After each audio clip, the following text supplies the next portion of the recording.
November 1వ తారీఖు రోజున కార్తీక శుద్ధ ఏకాదశి.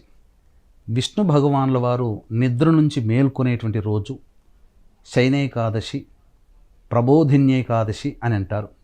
ఈ రోజున సూర్యోదయానికంటే ముందే నిద్రలేచి కాలకృత్యాదులు తీర్చుకొని ఇంట్లో పూజామందిరంలో దీపారాధన, తులసి చెట్టు దగ్గర అష్టదళ పద్మం వేసి గంధము, పుష్పము, అక్షతలతో అర్చన చేసి దీపారాధన చేసి విష్ణు సహస్రనామ పారాయణము, 2 అరటిపండ్లు, ఆవు పాలు నైవేద్యంగా పెట్టవచ్చు.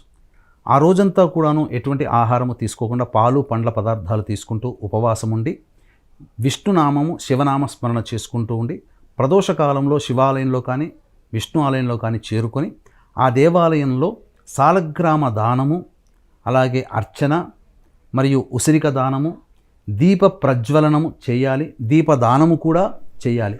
ఇటువంటివి చేసినటువంటి మానవుని యొక్క సకల పాపములు నశించిపోయి పుణ్యాన్ని పొందుతారు. ఈ కార్తీక మాసం అంటే కేవలం పుణ్యాన్ని సంపాదించుకునే మాసము.